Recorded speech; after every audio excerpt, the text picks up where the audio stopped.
Hello students, welcome to CRP academy. CRP একাডেমিতে তোমাদের সকলকে স্বাগত এবং প্রত্যেককে গুড ইভিনিং। তো আমরা upcoming SSC group C group D 2025 পরীক্ষাকে লক্ষ্য করে প্রত্যেকদিন সন্ধ্যা 6টা থেকে সিলেবাস ভিত্তিক একদম হুবহু কমনযোগ্য 30টি করে জিকে প্রশ্নোত্তর সাথে কারেন্ট অ্যাফেয়ার্স আমরা দেখছি এবং বিগত 23খানা সেট হয়ে গিয়েছে। পরীক্ষার সেরা প্রস্তুতি এবং গাইডেন্স আমরা সিআরপি একাডেমির তত্ত্বাবধানে নিচ্ছি। আজকে আমরা সেট নাম্বার 24 অর্থাৎ 24 নম্বর প্র্যাকটিস সেট করব। শুরু থেকে শেষ পর্যন্ত দেখবে খুবই গুরুত্বপূর্ণ পরীক্ষাতে আসার মতো প্রশ্নপত্র রয়েছে। তো সিআরপি একাডেমিতে নতুন হয়ে থাকলে চ্যানেলটিকে সাবস্ক্রাইব করবে, পাশের বেল আইকনটা প্রেস করে রাখবে, সাথে টেলিগ্রামে যুক্ত হয়ে যাবে। তো যাই হোক, আজকে ক্লাসের যে গুরুত্বপূর্ণ 30টি প্রশ্নোত্তর রয়েছে সেগুলো এবারে এক এক করে দেখব। দেখো, প্রথম প্রশ্ন কারেন্ট অ্যাফেয়ার্স এর উপর থেকে, 23তম বরুণা দ্বিপাক্ষিক নৌ মহড়া পরিচালিত হচ্ছে নিচের কোন দেশের মধ্যে?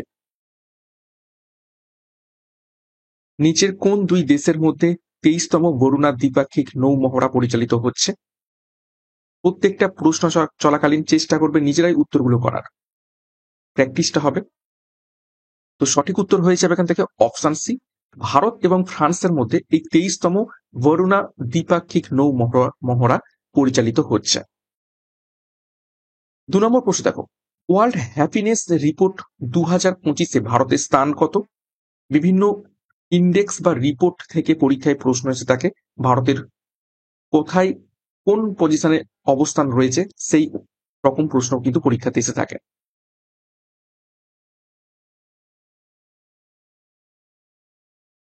তো সঠিক উত্তর হবে অপশানে 118। এবং প্রথম স্থানে কে রয়েছে এই ওয়ার্ল্ড হ্যাপিনেস রিপোর্ট 2025-এর ইন্ডেক্সে? সঠিক উত্তর হবে ফিনল্যান্ড। 3 নম্বর প্রশ্ন দেখো, বিশ্বের তৃতীয় শক্তিশালী বীমা ব্র্যান্ড হিসাবে স্থান পেল নিচের কোন বীমা ব্র্যান্ড?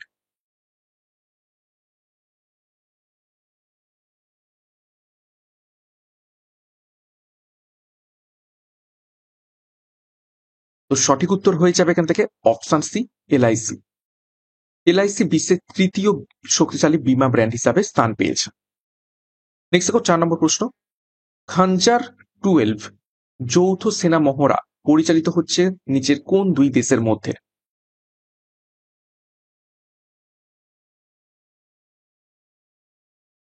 খঞ্জার 12 যৌথ সেনা মহড়া পরিচালিত হচ্ছে নিচের কোন দুই দেশের মধ্যে?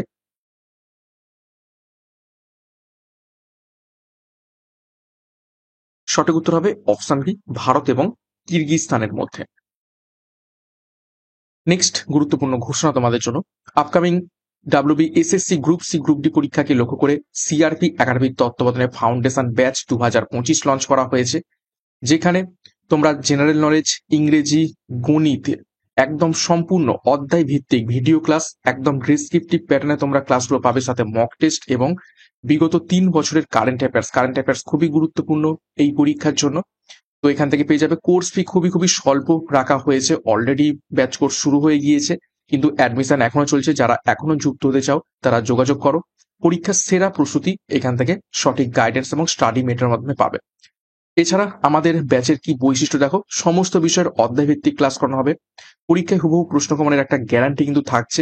বিগত বছরে বিভিন্ন চাকরি পরীক্ষায় কয়েক হাজার ছেলে মেয়ে আমাদের এখান থেকে ক্লাস করে চাকরিতে সফল হয়েছে এবং আলাদা আলাদা অভিজ্ঞ শিক্ষক মন্ডলী দ্বারা ক্লাসগুলো করানো হয়ে থাকে।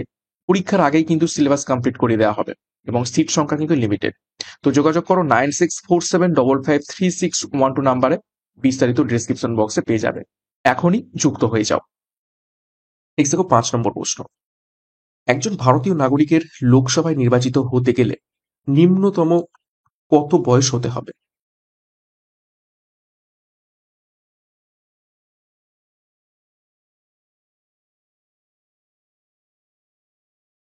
সঠিক উত্তর হবে, দেখে নাও অপশন সি, 25 বছর ন্যূনতম বয়স হতে হবে লোকসভায় নির্বাচিত হতে গেলে। দেখো, সংবিধানে বিভিন্ন পদের নাম এবং সেইখানে মনোনীত হতে গেলে কত বয়স দরকার সেগুলো দেখে নেবো। দেখো, রাষ্ট্রপতি হতে গেলে 35 বছর ন্যূনতম বয়স, সর্বোচ্চ সীমা নেই। উপরাষ্ট্রপতি হতে গেলেও 35 বছর, সর্বোচ্চ বয়স সীমা নেই। রাজ্যপাল হতে গেলেও 35 বছর, সর্বোচ্চ বয়স সীমা নেই। কোনো রাজ্যের মুখ্যমন্ত্রী হতে গেলে 25 বছর ন্যূনতম বয়স হতে হবে, সর্বোচ্চ সীমা নেই। লোকসভার স্পিকার হতে গেলে 25 বছর হতে হবে ন্যূনতম, সর্বোচ্চ সীমা নেই। লোকসভার সদস্য হতে গেলে 25 বছর বয়স হতে হবে, মানে সর্বোচ্চ সীমা নেই। এছাড়া দেখো, রাজ্যসভার যদি সদস্য হতে চাই তাহলে 30 বছর বয়স হতে হবে ন্যূনতম, সর্বোচ্চ সীমা নেই। এমএলএ হতে গেলে 25 বছর বয়স লাগবে, সর্বোচ্চ সীমা নেই। এমএলসি হতে গেলে 30 বছর সময় লাগবে, বয়স সীমা নেই, সর্বোচ্চ।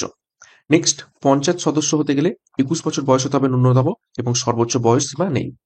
পৌরসভার সদস্য হতে গেলে সর্বনিম্ন বয়স হতে হবে 21 বছর এবং সর্বোচ্চ বয়স সীমা নেই। কারখানায় কাজ করতে গেলে ন্যূনতম 14 বছর হওয়া প্রয়োজন এবং সর্বোচ্চ বয়সসীমা নেই। এবং ভোটদান করতে গেলে ন্যূনতম 18 বছর হতে হবে এবং সর্বোচ্চ বয়সসীমা নেই।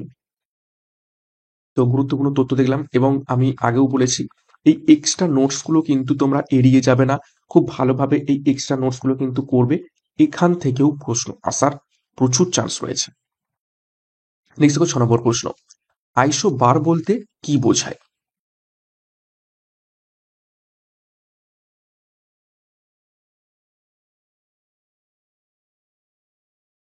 সঠিক উত্তর হবে অপশন বি, সম বায়ুচাপ রেখা। আর এক ধরনের আইসোবার রয়েছে, আইসোটোপ রয়েছে, আইসোটোন রয়েছে, সেই ব্যাপারে একটু আমরা তথ্য দেখে নেব যাতে না গুলিয়ে যায়। এই আইসোবার এটা হচ্ছে জিওগ্রাফি সম্পর্কিত, সমবায়ুচাপ রেখা সম্পর্কিত। কিন্তু আর একটা রয়েছে আইসোবার, সেগুলো দেখবো। দেখো, প্রথমে দেখবো আইসোটোপ, সেটা পরমাণু সম্পর্কে। দেখো, একই পারমাণবিক সংখ্যা কিন্তু ভিন্ন ভর সংখ্যা বিশিষ্ট একটি মৌলের পরমাণুকে আইসোটোপ বলে। অর্থাৎ দুটো মৌল, ঠিক আছে, এক্স আর ওয়াই, পারমাণবিক সংখ্যা এক, অর্থাৎ এখানে ধরো 20 আর এখানে ধরো 20, কিন্তু ভিন্ন ভর সংখ্যা মানে হচ্ছে মাথাটা আলাদা হবে, এখানে ধরো 22 আর এখানে ধরো 24, এইরকম পরমাণুকে আমরা কি বলবো? আইসোটোপ বলবো। ঠিক আছে। আচ্ছা, একই পারমাণবিক সংখ্যা বলেছে, তার মানে এখানে ওয়াই হবে না, এটাও এক্সই হবে, এটাও এক্স হবে। ঠিক আছে। আচ্ছা, নেক্সট দেখবো আইসোবার। দেখো, যে নিউক্লিয়াসের ভর সংখ্যা একই কিন্তু পারমাণবিক সংখ্যা ভিন্ন, তাদের আইসো বার বলে। অর্থাৎ এই ক্ষেত্রে এক্স এবং ওয়াই কি বলছে, নিউক্লিয়াসের ভর সংখ্যা একই, অর্থাৎ মাথায় ধরো 40 রয়েছে, এরও 40 রয়েছে, কিন্তু পারমাণবিক সংখ্যা ভিন্ন, অর্থাৎ এখানে ধরো 20 আর এখানে ধরো 21। তো সেই ক্ষেত্রে এই দুটো একে অপরের কি আইসোবার। আর আইসোটোন কি? যে নিউক্লিয়ায় সমান সংখ্যক নিউট্রন থাকে তাকে আইসোটোন বলে। তাদের পারমাণবিক সংখ্যা জেড এবং ভর সংখ্যা উভয়ই আলাদা হয়ে থাকে, কিন্তু এ মাইনাস জেড এর মান একই থাকে। তাহলে উদাহরণ দিই একটা, ধরো এক্স আর ওয়াই, এর এখানে 40 রয়েছে আর এর এখানে 41 রয়েছে, আর এর এখানে 20 রয়েছে আর এর এখানে 21 রয়েছে। ঠিক আছে, তাহলে 40 থেকে 20 যদি বাদ দিই উত্তর হবে 20, আর 41 থেকে যদি 21 বাদ দিই সেখানেও উত্তর হবে 20। তার মানে এই নিউট্রন সংখ্যা দেখো সমান রয়েছে 20 20। তাহলে এইরকম আমরা ব্যাপারকে বলবো আইসোটোন। আশা করি বোঝাতে পেরেছি তোমাদের। নেক্সট দেখবো 7 নম্বর প্রশ্ন, ডারউইনের মত অনুযায়ী প্রাকৃতিক নির্বাচনের একক হলো নিচের কোনটি?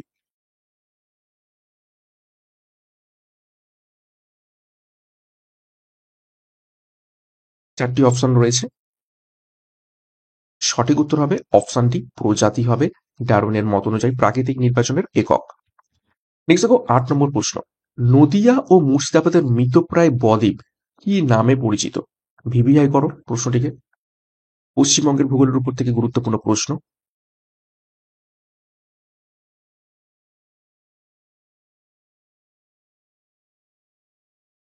তো নদিয়া এবং মুর্শিদাবাদের মৃতপ্রায় বদ্বীপের নাম হয়ে যাবে অপশন সি, বাগরি। এবং বাকি যে তিনটে অপশন রয়েছে সেই ব্যাপারে ডিটেলস দেখবো। দেখো দেখো মহানন্দা নদী মালদাকে দুই ভাগে ভাগ করেছে। পূর্ব দিক গঠিত হয়েছে প্রাচীন পলিমাটি দিয়ে, এবং এই অংশের প্রাচীন পলিমাটির যে নাম সেটা হচ্ছে বারিন্দ বা বরেন্দ্র ভূমি। এবার দেখো, মহানন্দার পশ্চিম ভাগ তুলনামূলক নবীন পলিমাটি দিয়ে নির্মিত। এই অংশে কালিন্দী নদী মহানন্দার সাথে মিলিত হয়েছে। আবার এই কালিন্দী নদীও আবার মালদাকে দুই ভাগে ভাগ করেছে, একটা অংশ তাল এবং আর একটা অংশ দিয়ারা নামে পরিচিত। উত্তরে নিচু অনুর্বর জলাভূমি হলো তাল, আর দক্ষিণে উর্বর পলিমাটি নির্মিত এলাকা হচ্ছে দিয়ারা। তারপর দেখো, রাঢ় অঞ্চল গঠিত হয়েছে মোট 7টি জেলা নিয়ে। কি কি? মুর্শিদাবাদ, বীরভূম, বাঁকুড়া, পূর্ব বর্ধমান, পশ্চিম বর্ধমান, পূর্ব মেদিনীপুর এবং পশ্চিম মেদিনীপুর। ওকে, তো ডিটেলসে দেখো আমি যে বাকি তিনটে অপশন ছিল সেই তিনটে এখানে ডিটেলসে আলোচনা করে দিয়েছি। নেক্সট দেখো 9 নম্বর প্রশ্ন, কায়রো শহরটি কোন নদীর তীরে অবস্থিত রয়েছে? কায়রো কি মিশরের রাজধানী?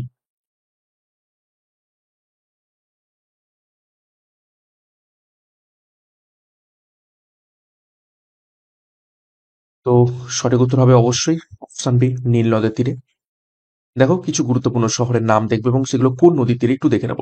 আলেকজান্দ্রিয়া শহর, এটাও একটি গুরুত্বপূর্ণ মিশরের শহর, সেটিও নীল নদের তীরে অবস্থিত। আমস্টারডাম শহরটি অ্যামসেল নদীর তীরে। বুদাপেস্ট শহরটি দানিউব নদীর তীরে। বাগদাদ শহরটি টাইগ্রিস নদীর তীরে।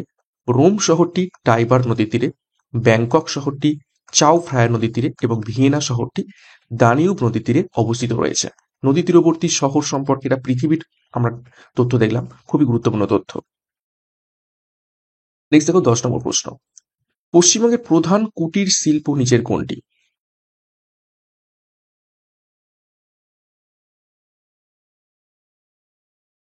চারটি অপশন রয়েছে। পশ্চিমবঙ্গের প্রধান কুটির শিল্প হয়ে যাবে অপশন বি, তাঁত, বস্ত্র, বয়ন শিল্প। আচ্ছা, রেশম পশ্চিমবঙ্গের সব থেকে কোথায় বেশি পাওয়া যায়, সেটা হচ্ছে মুর্শিদাবাদ।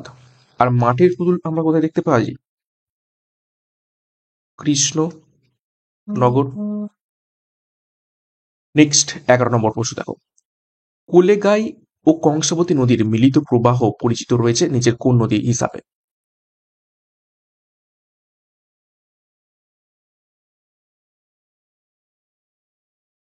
কেলেঘাই এবং কংসাবতী মিলিত হয়ে কোন নদী তৈরি করেছে? সঠিক উত্তর এখান থেকে হয়ে যাবে অপশন এ, হলদি নদী। দেখো পশ্চিমবঙ্গের কিছু গুরুত্বপূর্ণ নদী আমরা দেখে নেব। দেখো বালাসন এবং মেচি নদী মিলিত হয়ে তৈরি করেছে মহানন্দা নদী। বরাকর এবং কোনার নদী মিলিত হয়ে তৈরি করেছে দামোদর নদী। দ্বারকেশ্বর এবং শিলাবতী নদী মিলিত হয়ে তৈরি করেছে রূপনারায়ণ নদী। কংসাবতী এবং কেলেঘাই নদী মিলিত হয়ে তৈরি করেছে হলদি নদী। এবং বিদ্যাধরী এবং রায়মঙ্গল নদী তৈরি করেছে যুক্ত হয়ে ইছামতি নদী। তো খুবই গুরুত্বপূর্ণ তথ্য আমরা দেখলাম। নেক্সট 12 নম্বর প্রশ্ন। দক্ষিণ গোলার্ধের সবচেয়ে বড় দিন নিচের কোনটি?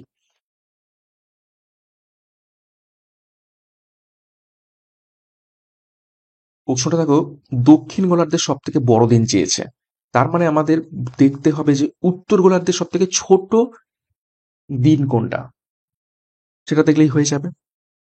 তো সঠিক উত্তর হবে অপশন বি, 22শে ডিসেম্বর। এটা হচ্ছে দক্ষিণ গোলার্ধের সব থেকে বড় দিন। দেখো কিছু গুরুত্বপূর্ণ দিন দেখে নেব।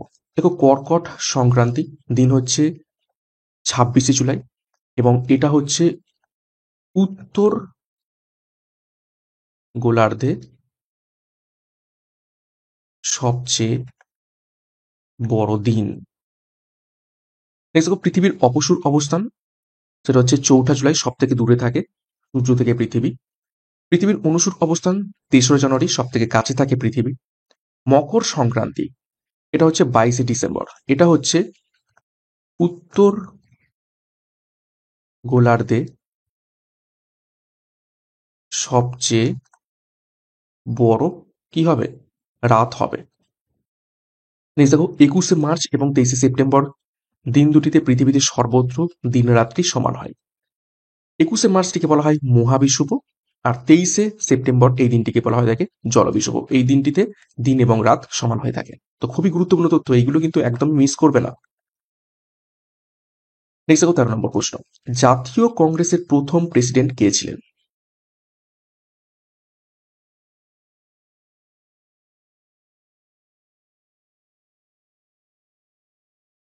সঠিক উত্তর হবে অপশন সি, WC ব্যানার্জি, মানে কি উমেশ চন্দ্র ব্যানার্জি। উমেশ চন্দ্র ব্যানার্জি কত সালে প্রতিষ্ঠিত হয়? 1885 সালে। নেক্সট 14 নম্বর প্রশ্ন। ভারতীয় সংবিধানের প্রথম সংশোধন আইন ড্যাশ সালে করা হয়েছিল?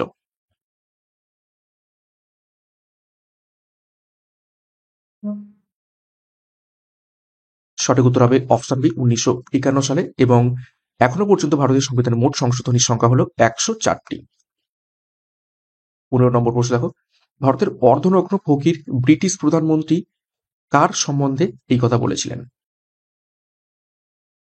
একদম ইজি প্রশ্ন। নিচের কোন ব্যক্তি সম্পর্কে ভারতের অর্ধনগ্ন ফকির এই মন্তব্য করেছিলেন ব্রিটিশ প্রধানমন্ত্রী? সঠিক উত্তর হবে অপশন এ, গান্ধীজি। 16 নম্বর প্রশ্ন, প্যাসিফিক সুনামি ওয়ার্নিং সেন্টার নিচের কোন স্থানে অবস্থিত রয়েছে?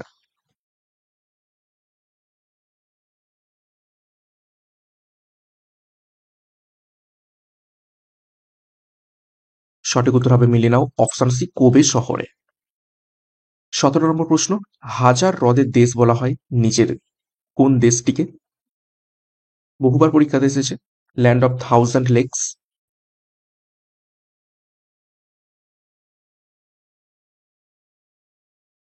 উত্তর পারবে তোমরা নিজেরাই, অপশন ডি ফিনল্যান্ড, মিলিয়ে নাও। দেখো কিছু গুরুত্বপূর্ণ উপনাম বিভিন্ন শহরের দেখে নেব। দিল্লির উপনাম ভারতের রোম, আলিগড়ের উপনাম তালাচাবি শহর, উদয়পুরের উপনাম শ্বেত শহর, নাগপুরের উপনাম কমলা লেবুর শহর, হরিয়ানার উপনাম দুধের বালতি, ত্রিপুরার উপনাম পঞ্চ পাহাড়ের দেশ, কার্সিয়াং এর উপনাম অর্কিডের শহর এবং হরিদ্বারের উপনাম গঙ্গার প্রবেশদ্বার। এটা ভারতের বিভিন্ন শহরের উপনাম সম্পর্কে আমরা তথ্য দেখলাম। নেক্সট 18 নম্বর প্রশ্ন, পৃথিবীর উচ্চতম স্বাদু জলের হ্রদ নিচের কোনটি?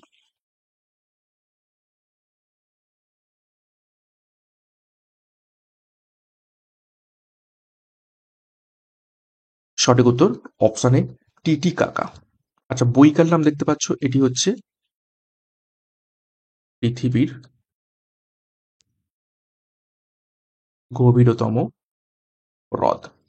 আর পৃথিবীর নর্মাল হচ্ছে বৃহত্তম স্বাদু জলের হ্রদ। বৃহত্তম স্বাদু জলের হ্রদ সেটা হচ্ছে সুপিরিয়র। 19 নম্বর প্রশ্ন, ভারতের রাষ্ট্রপতি জরুরি অবস্থা ঘোষণা করতে পারেন যদি থাকে নিচের কোন অবস্থা?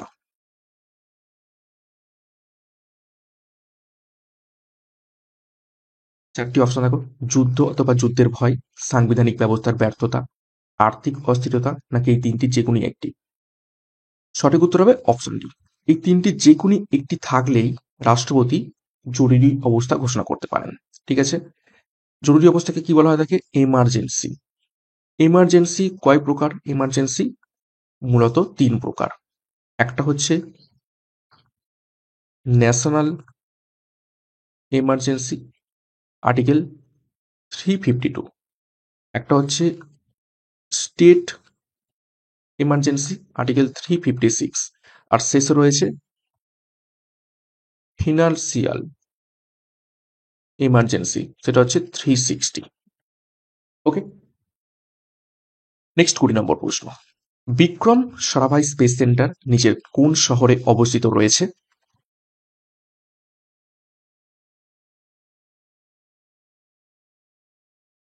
সঠিক উত্তর হবে অপশন এ, তিরুবনন্তপুরমে অবস্থিত রয়েছে বিক্রম সারাভাই স্পেস সেন্টার। 21 নম্বর প্রশ্ন, নাগা পাহাড়ের সর্বোচ্চ শৃঙ্গ নিচের কোনটি?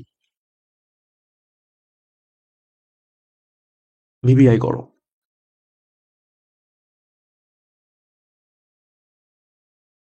সঠিক উত্তর হবে অপশন বি, সরামতি হয়ে যাবে নাগা পাহাড়ের সর্বোচ্চ শৃঙ্গ। দেখো বিভিন্ন পাহাড় বা পর্বতের সর্বোচ্চ শৃঙ্গ এবং উচ্চতা দেখে নেব। নীলগিরি পর্বতের সর্বোচ্চ শৃঙ্গ দোদাবেতা, উচ্চতা 2637 মিটার। আন্নামালাই পর্বতের সর্বোচ্চ শৃঙ্গ আনাইমুদি, উচ্চতা 2695 মিটার। পশ্চিমঘাট পর্বতের সর্বোচ্চ শৃঙ্গ আনাইমুদি। দেখো দুটোরই, আন্নামালাই পর্বত আর পশ্চিমঘাট পর্বত দুটোরই সর্বোচ্চ শৃঙ্গ আনাইমুদি, 2695 মিটার। পূর্বঘাট পর্বতের সর্বোচ্চ শৃঙ্গ জিন্দাগাড়া, উচ্চতা 1690 মিটার। আরাবল্লী পর্বতের সর্বোচ্চ শৃঙ্গ গুরু শিখর, 1722 মিটার। সাতপুরা পর্বতের সর্বোচ্চ শৃঙ্গ ধূপগড়, 1352 মিটার। মহাকাল পর্বতের সর্বোচ্চ শৃঙ্গ অমরকণ্টক, 1057 মিটার উচ্চতা।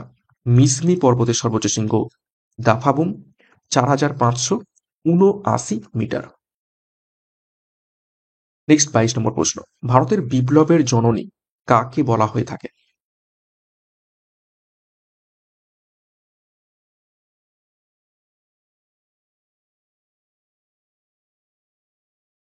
সঠিক উত্তর হবে অপশন সি, ভিকাজি রুস্তম কামাকে। নেক্সট 23 নম্বর প্রশ্ন, আমার দেশকে ভালোবাসা যদি অপরাধ হয় তবে আমি অপরাধী। এই বিখ্যাত উক্তিটি নিচের কোন ব্যক্তি করেছিলেন বা বলেছিলেন?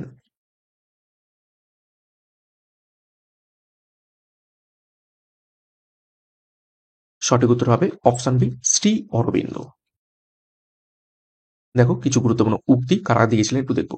নেহেরু একজন দেশপ্রেমিক, যেখানে জিন্না একজন রাজনীতিবিদ, এটি বলেছিলেন মোহাম্মদ ইকবাল। ভারত ভারতীয়দের জন্য বলেছিলেন দয়ানন্দ সরস্বতী। আরাম হারাম হ্যাঁ স্টার মার্ক করবে, জওহরলাল নেহরু বলেছিলেন। জয় জওয়ান জয় কিষান বলেছিলেন লাল বাহাদুর শাস্ত্রী। তারা চেয়েছিল রুটি, পেয়েছিল পাথরের টুকরো বলেছিলেন লালা লাজপত রায়। জাতীয় কংগ্রেস হলো 3 দিনের তামাশা, স্টার মার্ক করবে, অশ্বিনী কুমার দত্ত বলেছিলেন। আজ বাংলা যা ভাবছে আগামীকাল সারা ভারতবর্ষ তা ভাববে, গোপাল কৃষ্ণ গোখলে বলেছিলেন। এবং মন্টেগু চেমসফোর্ড সংস্কার দাসত্বের পরিকল্পনা, এটা বলেছিলেন অ্যানি বেসান্ট। নেক্সট দেখো 24, যুগান্তর পত্রিকার প্রথম সম্পাদক কে ছিলেন?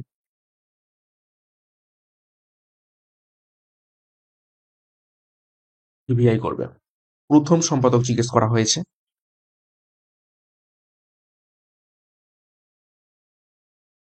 সঠিক উত্তর হবে অপশন ডি, ভূপেন্দ্রনাথ দত্ত। দেখো কিছু গুরুত্বপূর্ণ পত্রিকা এবং তাদের সম্পাদকদের নাম দেখে নেব। কিশোরী এবং মারাঠা সম্পাদক বাল গঙ্গাধর তিলক। তত্ত্ববোধিনী পত্রিকার সম্পাদক অক্ষয় কুমার দত্ত। পার্থনান পত্রিকার সম্পাদক ডিরোজিও ছাত্রবৃন্দ। বন্দে মাতরম পত্রিকার সম্পাদক শ্রী অরবিন্দ। বেঙ্গলি পত্রিকার সম্পাদক সুরেন্দ্রনাথ বন্দ্যোপাধ্যায়। বেঙ্গল গ্যাজেট পত্রিকার সম্পাদক অকাস্ট হিকি। আনন্দবাজার পত্রিকার সম্পাদক শিশির কুমার ঘোষ। তলোয়ার পত্রিকার সম্পাদক বিনায়ক দামোদর সাভারকার। নেক্সট 25, বারাণসীতে বিপ্লবী কাজকর্মে রাসবিহারী বসুকে কে সাহায্য করেছিলেন?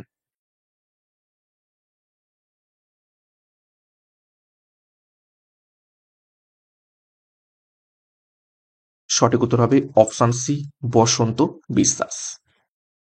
নেক্সট 26 দেখো, ভারতের পূর্বতম এবং পশ্চিমতম বিন্দুদ্বয়ের মধ্যে স্থানীয় সময়ের পার্থক্য কত? অর্থাৎ এটা হচ্ছে লোকাল টাইম ডিফারেন্স।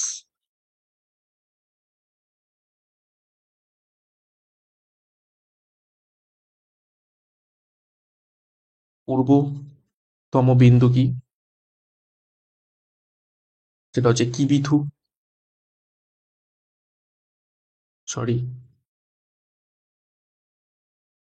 কি বি থু।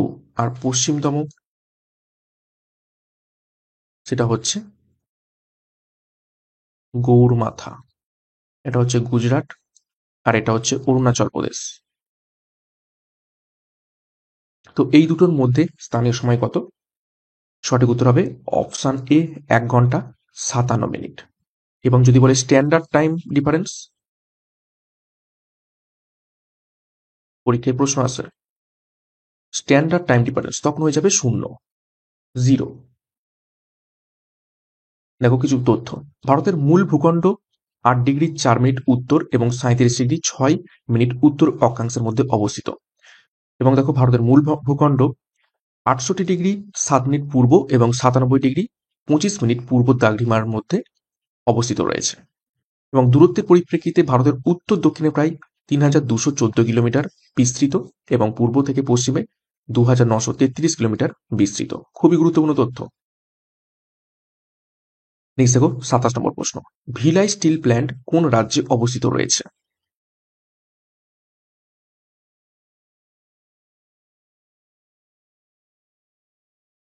সঠিক উত্তর হবে অপশন সি, ছত্তিশগড়। 28 দেখো, হ্যামলেটেড গ্রামীণ জনবসতি ড্যাশের বৈশিষ্ট্য, নিচের কোন রাজ্যের বৈশিষ্ট্য হ্যামলেটেড গ্রামীণ জনবসতি?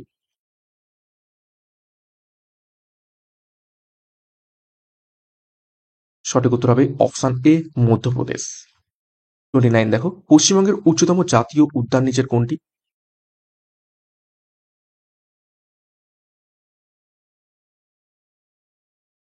সঠিক উত্তর হবে অপশন বি, সিঙ্গালীলা জাতীয় উদ্যান সব থেকে উঁচুতে অবস্থিত এবং এর পাশে রয়েছে কোথায় কি? সান্দাকফু, পশ্চিমবঙ্গের সর্বোচ্চ শৃঙ্গ।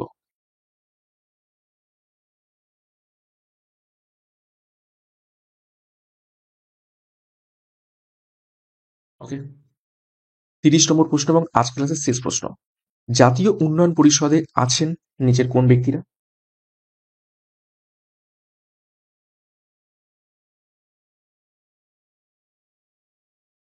সঠিক উত্তর হবে অপশনটি উপরের সবাই, অর্থাৎ সমস্ত রাজ্যের মুখ্যমন্ত্রী, প্রধানমন্ত্রী এবং পরিকল্পনা কমিশনের সদস্যবৃন্দ। পরীক্ষায় প্রশ্ন আছে জাতীয় উন্নয়ন পরিষদ কবে গঠিত হয়? সঠিক উত্তর হবে 1952 সালে।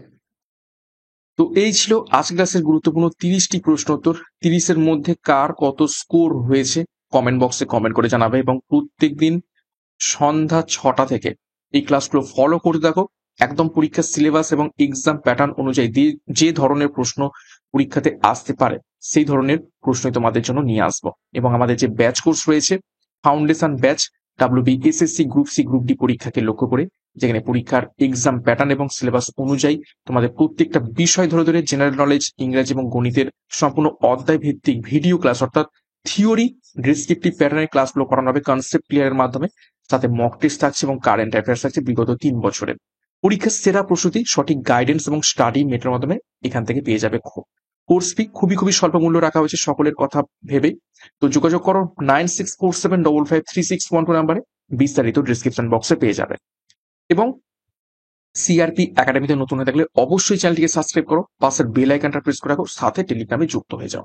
তো আজকের মতো ক্লাসটা এখানে শেষ করছি। প্রত্যেককে all the best. Thank you, by.